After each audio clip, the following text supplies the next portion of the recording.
He wrote some of the greatest literary works of all time. But did you know that Ernest Hemingway once lived right here in Toronto? The famous author rented a top-floor unit at this condo near Bathurst and St. Clair for several months back in 1923.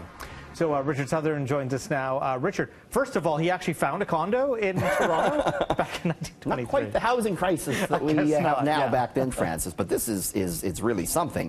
The fact that he lived on Bathurst, just north of St. Clair, starting for a year back in October 1923. And he was not a fan of Toronto. He was here for the birth of his child. He worked for the Toronto Star for a year. Right. Wasn't a fan of it, thought it was kind of out of touch. We're looking at the 1,100 square foot unit here, 2 bedrooms, 1 den. It can be yours now for just over $730,000. The building here is actually called the Hemingway now. There's a plaque outside to commemorate Ernest being there. So I'm thinking, you know, I live downtown. I work in Toronto media. Maybe I'm going to like Ernest Hemingway as well. Can I like a literary genius like him, right? A literary genius like him. In his own mind, perhaps. Moving on.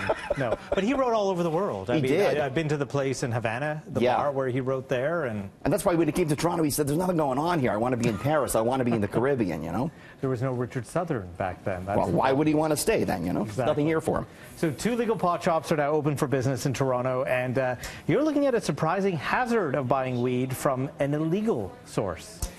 You wouldn't believe this one, Francis. Apparently, there is big contamination with fecal matter. A new study out of Spain finds 88% of legal street cannabis is contaminated with poop, Francis. Now, it's not the drug itself that's the issue. Okay. It's the bags they come in.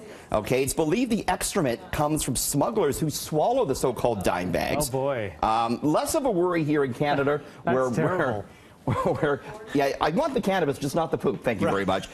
Here, of course, a lot of it is grown locally, since it's probably less of an issue. But it's a stinky problem overseas, Francis.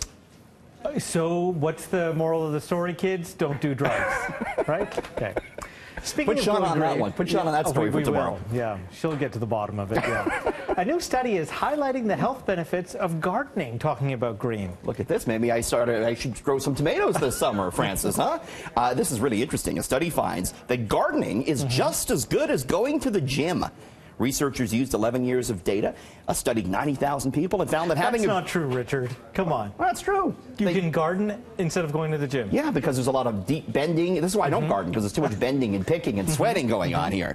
It also linked gardening to a decrease in depression and anxiety and body mass index and an increase in life quality and life satisfaction. Really? My brother Mike likes to garden, and I go up and I see him, I say, tomatoes, please, and he gives me the stuff that he worked so hard for, and I don't have to do any of the gardening. But then you eat the tomatoes. Absolutely. With pasta. This is not which is not good. This is not good at all, Francis. Got to rethink this one. It is relaxing. I have a very small garden because I, just you have a gigantic pool back there, which you never invite me to. It's a very tiny pool with a small garden behind it, and do I enjoy it?